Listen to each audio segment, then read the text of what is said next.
Bom, Daniel, primeiro prazer te receber aqui para conversar um pouquinho sobre cinema. Você é o único brasileiro que já ganhou um Oscar, né? Já participou de uma produção que ganhou o Oscar. Queria que você contasse um pouquinho para a gente como que foi esse caminho entre sair de Belo Horizonte e chegar a Hollywood. Então, é engraçado esse título de o brasileiro do Oscar. É muito legal estar conversando com você sobre isso, estando em Belo Horizonte, né? Eu não venho a Belo Horizonte com tanta frequência, então é muito legal conversar com você um pouco onde minha história começou. Na verdade, eu não nasci em Belo Horizonte. Eu cheguei a Belo Horizonte quando eu tinha mais ou menos 1 ano e meio, então a minha vida inteira, da qual eu me lembro, é em Belo Horizonte. Eu cheguei aqui bebê, eu nasci na Escócia especificamente. Meus pais moravam lá e meu papai está fazendo doutorado, enfim. Aí a gente voltou, quando a minha mãe é do Rio, então, mas a gente voltou para Belo Horizonte e eu cresci aqui. E a minha infância toda foi em Belo Horizonte, a cidade realmente onde eu aprendi andar, falar, né, me interagir com o mundo. Então eu tenho um carinho muito grande por BH, essas memórias de infância, de brincar na rua, no playground, os meus amiguinhos, é toda aqui, né? E também é a cidade aonde a minha paixão pelo cinema começou. Então eu tenho essas memórias de cinema de rua, né? Eu sempre falo como o cinema patê foi importante na minha vida. Ficava ali na Savassi, é, um prédio meio art déco muito lindo que tinha ali. Eu fui lá várias vezes, primeiro com a minha mãe, depois comecei a sair sozinho para ver filme, assim, com 12, 13 anos. E eu lembro de começar essa transição de entender que eu tinha visto um grande filme, que eu tinha visto uma performance, né, de um grande ator. Então eu devo a Belo Horizonte muito dessa minha época de formação. Eu realmente só saí de Belo Horizonte quando eu me mudei para o Rio para fazer faculdade. Eu comecei a faculdade aqui, não me transferi para o Rio de Janeiro. E do Rio de Janeiro, uma vez completada a faculdade, eu fui para Los Angeles. E a minha vida adulta, digamos, profissional, foi toda lá, né? Nunca perdi a minha ligação com o Brasil. Minha mãe mora em Belo Horizonte, eu estou aqui visitando a mãe. É claro, como bom filho mineiro, matando a saudade da cidade, da mãe, dos amigos, do mercado central. E a partir do momento que você foi para Los Angeles, né, recém-formado, como foi essa caminhada até de fato conseguir entrar nesse mercado hollywoodiano, que é um mercado difícil, assim, pelo menos é essa informação que a gente chega, que a gente tem essa impressão de que é difícil de entrar, que é difícil de conseguir, é quase uma grande vitória estar em Hollywood, nas melhores produções mundiais. Como foi esse caminho? Então, é um mercado realmente muito difícil, mas não é um mercado difícil para quem vem do Brasil, para quem vem de fora. É claro que você pode ter uma dificuldade adicional por ser uma pessoa que não é de lá. E normalmente quem não é de lá não tem conexões, não tem conexões da indústria, né? É uma cidade muito competitiva o tempo inteiro. Eu não sei, eu me lancei, eu realmente cheguei a Los Angeles com 2 malas. Eu não tinha conexões na indústria de nenhuma forma. Foi uma caminhada muito dura no começo. Ainda é. É sempre duro. A dificuldade vai mudando, a pressão muda, as exigências mudam, as expectativas mudam, mas o começo foi muito difícil, muito incerto, porque você acaba apostando numa coisa, você não sabe se vai chegar a algum lugar, né? Você desenvolve um trabalho, espera que alguém acredite em você, ou te dê uma oportunidade, ou você cria, no meu caso, né?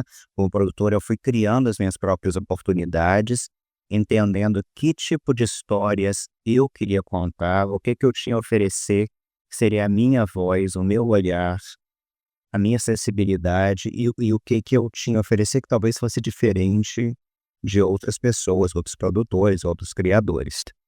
É, Agora, a jornada sempre é dura e difícil e incerta. Eu acho que essa é uma das grandes questões de Hollywood, porque como atores e outros trabalhos que você meio ganha pulando trabalho, você fica muito tempo tentando e a vida prática começa a bater na porta. Tem que pagar aluguel, tem que pagar seguro, né? As pessoas, a gente tem que comer, a gente tem que colocar gasolina no carro.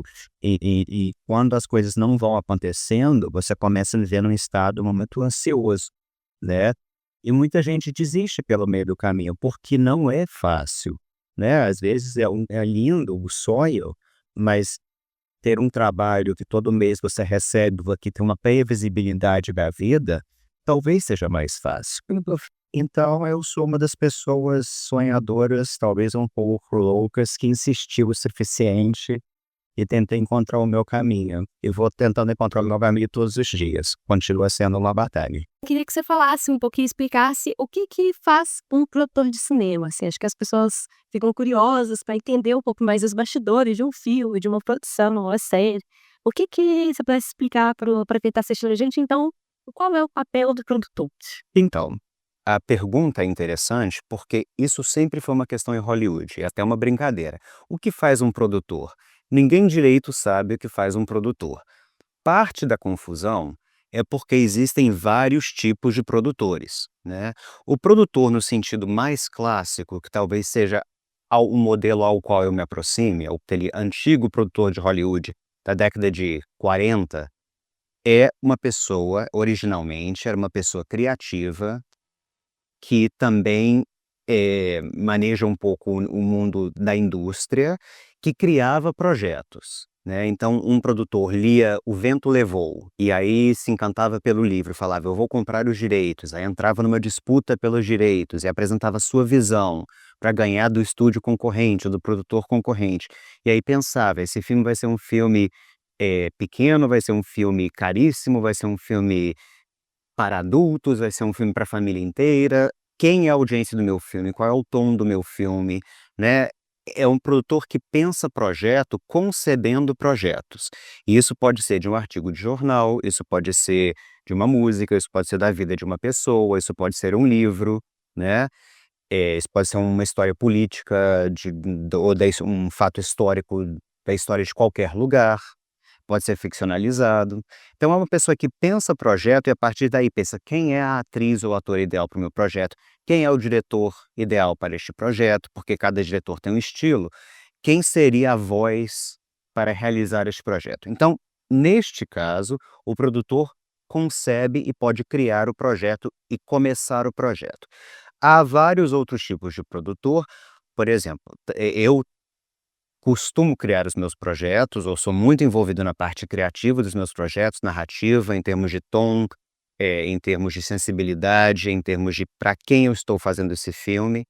Mas é claro que muitas vezes o projeto começa com o diretor ou a diretora. Neste caso, o projeto virá a mim e eu tenho que entender se a visão dessa pessoa é uma visão que eu posso apoiar, entendo e posso agregar alguma coisa a ela.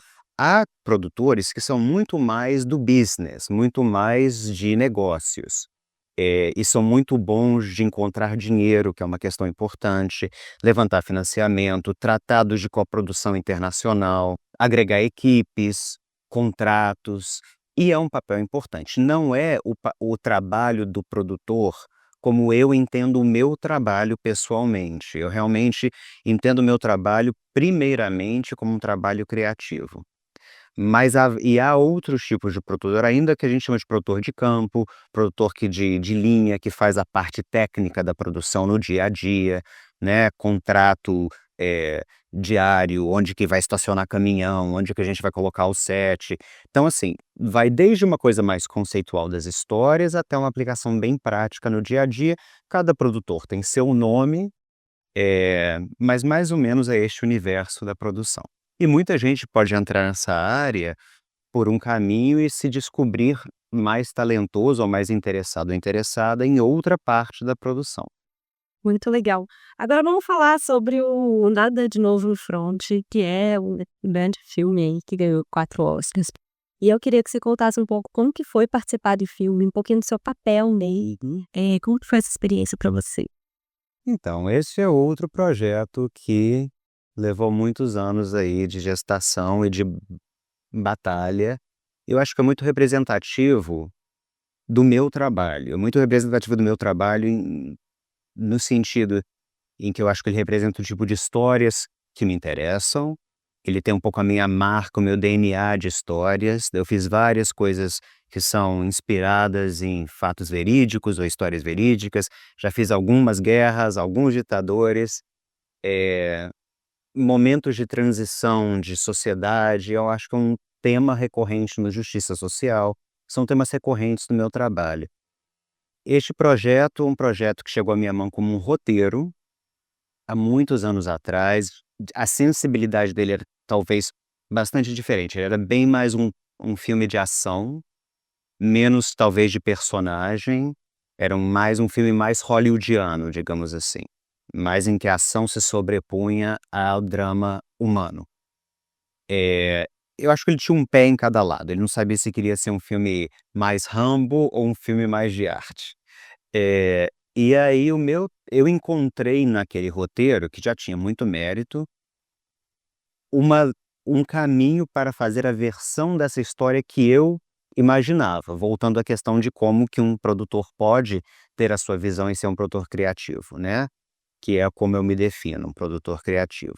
Então a gente começou a trabalhar no roteiro, mas reviravoltas de Hollywood, eu queria um tipo de diretor, outras pessoas queriam outro tipo de diretor, o projeto foi embora. Alguns anos depois, quando eu fui fazer a história do Sérgio Vieira de Mello, com Wagner Moura, né, com Ana de Armas, que inclusive filmamos alguns dias no Rio de Janeiro, eu comecei a pensar: "O que que eu quero fazer depois do Sérgio?". E aí falei: "Ah, o que aconteceu com aquele roteiro do Nada de Novo no Front? Eu gostava tanto daquele projeto". E aí fui atrás do roteiro, que já tinha passado por várias mãos de produtores e diretores, e falei: "Olha, se vocês entenderem ou estiverem entusiasmados em fazer aquela versão da história que eu propus, ainda mais aquela versão agora, porque claro, eu já tinha mais experiência, o mundo tinha mudado, né, eu acho que eu estava mais ainda certo do tipo de histórias que eu queria contar, porque você também vai, né, amadurecendo na sua profissão como pessoa, como espectador de cinema, e vai aprimorando um pouco o seu próprio olhar. Aí eles toparam, e os roteiristas, e aí a gente começou a redesenvolver o roteiro, e eu comecei a pensar quem é o diretor para essa história, e fomos aí eu fui de África do Sul, Europa, Estados Unidos, fomos rodando o mundo. A questão é que mais ou menos nessa época, eu senti que a questão do idioma, que até então era um problema nos Estados Unidos, do filme não ser em inglês, começava a deixar de ser um pouco uma questão tão firme. Por quê? Chegou Netflix, chegou streamer, eu acho que nesse momento séries a Casa de Papel da Espanha começou a passar no mundo inteiro, mas as pessoas viam em espanhol, ou viam com legenda, claro que algumas viam dublado. O filme Parasita teve muito sucesso, ganhou o Oscar inclusive, então eu senti que havia uma mudança de menor resistência ao idioma estrangeiro. Não só, Hollywood não queria fazer este filme. Eu recebi um não de todos os estúdios de Hollywood, mais de uma vez. Todo mundo falava: "Daniel, isso é uma péssima ideia. Daniel, só você quer contar essa história. Daniel, esse projeto não tem audiência. Daniel, ninguém vai ver o seu filme". É triste, já foi feito, é antigo, é de época, eles morrem no final, spoiler. Eh, e eu estava muito certo da visão que eu tinha, que era condensar o tempo dos 4 anos do livro original e do filme original, nessa na maioria do filme, nesses últimos 5 dias da guerra, criando uma pressão, né, uma contagem regressiva, porque a gente sabe que o armistício vai chegar, e tudo que eles teriam que fazer, em tese, era parar de lutar e esperar a paz. Mas eles estão tão desumanizados que não conseguem, e ainda com os generais usando a juventude para uma glória moral arbitrária, eles não conseguem deixar de lutar e acaba com o desastre humano que a gente vê no filme.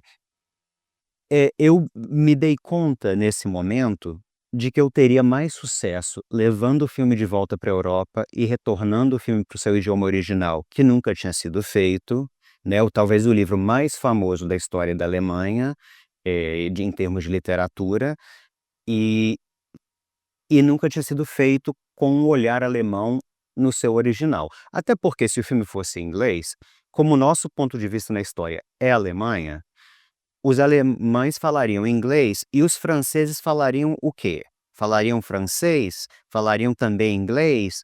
Eu não conseguia resolver isso comigo mesmo, criativamente. Então voltar o filme à Europa e voltar ao seu idioma original me permitiu fazer tal qual. Os alemães vão falar alemão, os franceses vão falar francês, e a Netflix acabou apostando no filme como uma produção local, nessa onda de produções locais que começava. Eu acho que o filme começou a surfar uma onda e depois que acabou criando parte da onda, porque muita coisa veio aí, né, um pouco decorrente do sucesso e da prova que um filme como O Nada de Novo no Front, eh significou para que produções locais tenham visibilidade, tenham audiência, né, sei lá, 200 milhões de horas no Netflix vistas depois. Eu acho que as pessoas e claro, né, os 7 BAFTA ajudaram, os 4 Oscars ajudaram. E eu acho que as pessoas entenderam que tanto do ponto de vista de crítica, como de recepção de audiência, como de números, as histórias em idioma original também podem funcionar, desde que tenham um certo nível de excelência e tenha uma universalidade de tema, né. Há histórias muito locais, eu sempre trabalho com histórias muito locais, mas eu sempre tento resgatar nessas histórias uma universalidade temática para que pessoas que não sabem nada sobre a Primeira Guerra, ou que não sabem nada sobre, por exemplo, o Chile, que eu tratei num filme que chamou No, que também esteve indicado ao Oscar, foi meu primeiro filme, que as pessoas pudessem olhar para um filme como No e pensar: "Eu não sei onde fica o Chile, mas eu me identifico com a luta dessas pessoas", né, com o desejo de ter uma voz própria e no seu destino. Então eu sempre tento trabalhar um pouco do local para o universal. O seu filme que você participou ganhou o Oscar de melhor filme internacional e agora esse ano a gente tem um brasileiro na corrida, a gente está esperando, né, que seja indicado, eu ainda estou aqui, como melhor filme internacional e a Fernanda Torres talvez como também como melhor atriz. Você falou um pouco dessa abertura, né, de Hollywood para filmes de outros idiomas, com Parasita e enfim, outros filmes. Como que você enxerga essa corrida, de brasileira ao Oscar este ano, assim? Se dá para fazer uma comparação, né, porque quando a gente fala de Central do Brasil foi que há 20 anos, e era um mercado extremamente fechado, quase impossível mesmo de se ganhar. E hoje a gente já tem uma maior abertura. Como que está a sua expectativa e o que você vê, assim, considerando o seu conhecimento sobre essa indústria, esse universo, o que que você acha que pode acontecer com os nossos brasileiros no Oscar? Então, eu fico muito feliz que a gente esteja com um filme, né, com Ainda Estou Aqui, que é um filme que está com tanta visibilidade. Fico feliz por várias razões. Primeiro, eu posso falar porque eu passei pelo processo. É um pouco falar assim: eu já fui para as Olimpíadas, eu posso te contar como é que é, né. Eu já fui passei o processo inteiro, fui indicado e não ganhei, né. Não vou dizer que perdi, porque eu acho que ser indicado do mundo inteiro é uma enorme vitória, até porque foi meu primeiro filme. E passei pelo processo, né, no ano passado inclusive, e ganhamos. E fomos inclusive mais além da categoria de filme internacional, né, o que foi muito legal. Eh, eu tenho grandes expectativas para Ainda Estou Aqui. Primeiro que a gente tem que lembrar que Central do Brasil foi 98, foi para o Oscar de 99, são 26 anos, eh, que a gente não tem um filme brasileiro indicado. É muito tempo, e a gente volta agora com outro filme do mesmo diretor, né. Eu acho que a gente tem muito talento no Brasil e muitas histórias lindas para contar. Eu fico muito feliz que o Walter coloque o Brasil dessa forma tão linda e tão importante no cenário internacional, mas a gente tem vários outros talentos que também precisam e vão chegar com essa visibilidade, né. Nessa trilha que um pouco ele abre pra gente. Eh, eu tenho eu não sou uma pessoa de apostas, mas eu tenho quase certeza, se você pedisse pra apostar agora, o filme vai ser indicado. Eu acho praticamente impossível que o filme não seja indicado. Eu acho que esse ano a gente tem 3 indicações das 5 que são seladas. É Emília Pérez, que representa a França, embora seja em espanhol. A Semente do Figo Sagrado, que é um filme iraniano, representa a Alemanha, novamente a Alemanha, e Ainda Estou Aqui representando o Brasil. Essas 3 indicações para mim são fechadas. As outras 2 vagas estão sendo disputadas aí pelo Flow da Látvia, tem Vermelho da Itália, tem Garota da Agulha da Dinamarca. Eu acho que são esses os 3. E tem Kneecap, que é um filme da Irlanda. Então eu acho assim, que a gente tem aí, né, os 3 que eu tô considerando já gol feito, e tem os que estão aí na linha do pênalti querendo entrar. E eu acho que a gente tem então esses outros 4 filmes disputando essas últimas 2 vagas.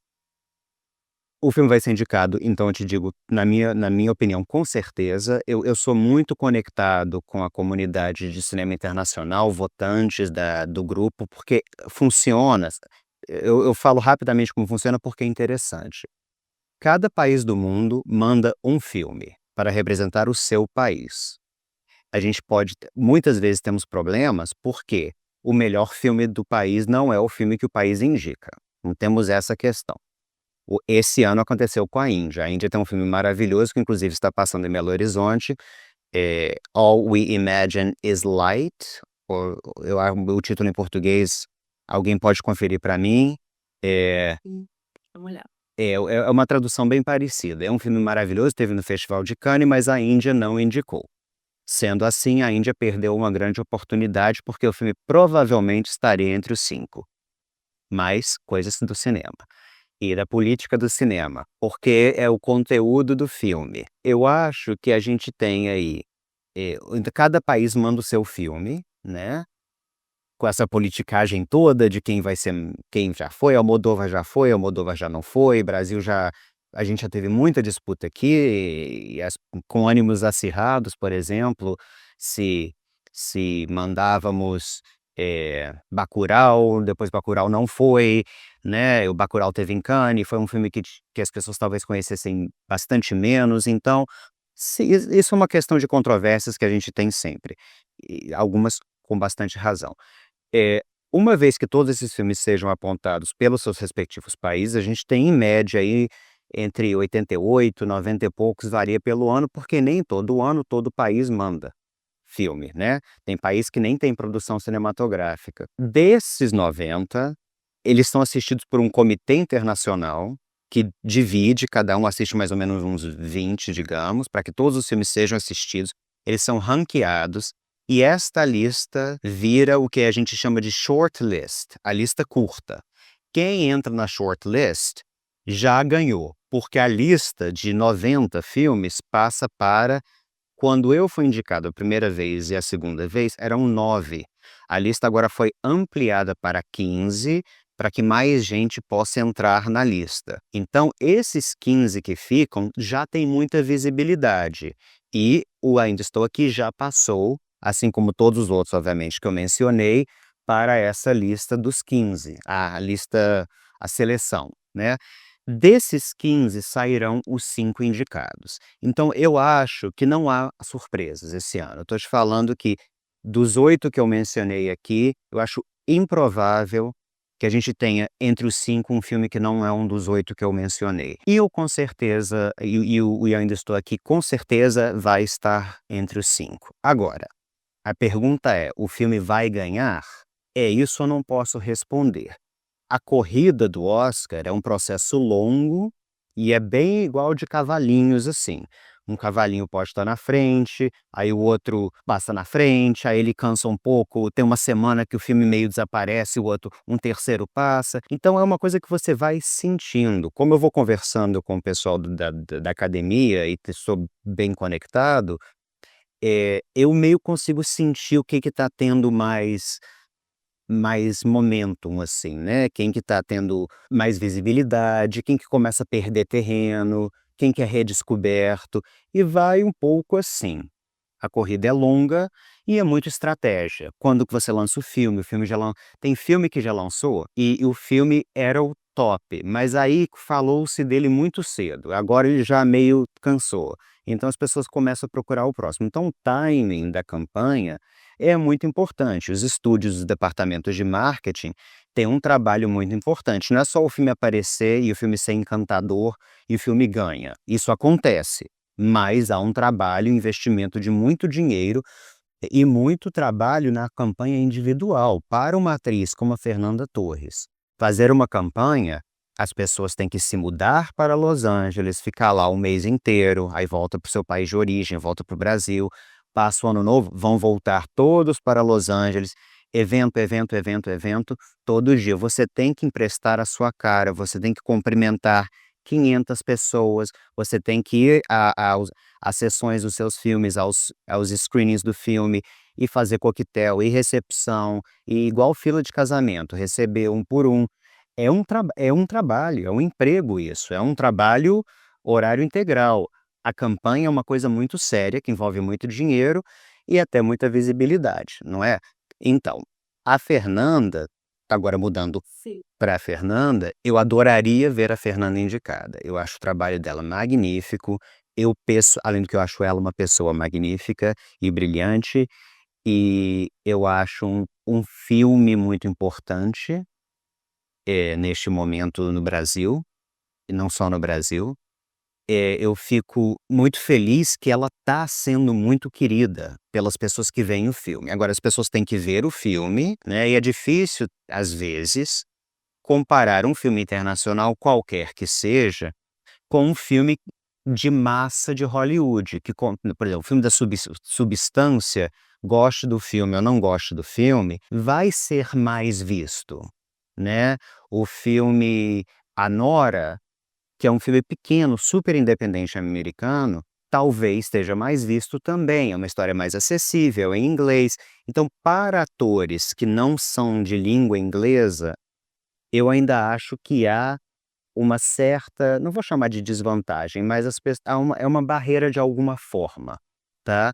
Agora ela pode perfeitamente entrar, porque eu, de novo, as atrizes eu também acho que a gente tem aí umas 8 brigando por 5 vagas, e ela é uma das 8. Eu acho que todo mundo que vê o filme se encanta por ela, não só pela força da personagem, mas porque ela faz a personagem com uma dignidade incrível e muito contida, e eu acho que isso é mais difícil do que jogar móvel e chorar, porque ela é muito contida pela família e você chora por ela, né, e eu acho isso realmente muito admirável, eu acho que os atores também se encantam muito pelo trabalho dela, com razão.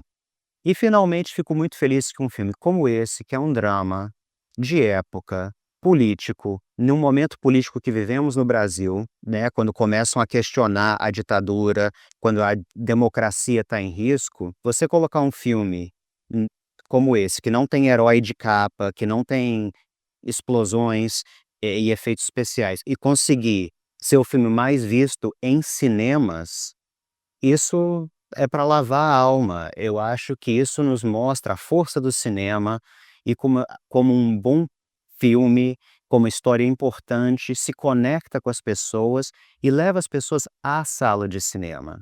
E cria o hábito de ver cinema, né, porque a gente não pode perder aquela sala escura com aquela tela gigante, porque isso permite com que a gente entre nessas histórias e se perca, e se emocione, se apaixone, e descubra coisas lindas. E a gente, na pandemia, já vinha perdendo, mas acho que a pandemia fez com que a gente perdesse muito o hábito, né, e especialmente as novas gerações, a gente tem que voltar ao cinema. Para o cinema brasileiro especificamente, não só competindo de igual para igual com as grandes produções, mas superando com este filme os números das grandes produções internacionais. Eu acho que isso é um marco no cinema brasileiro pela quantidade de ingressos vendidos para que as pessoas vissem esse filme no cinema. É claro que a visibilidade do Oscar e a possibilidade do Oscar para o filme para Fernanda também levou muita gente ao cinema, criou um interesse, mas também é mérito do filme,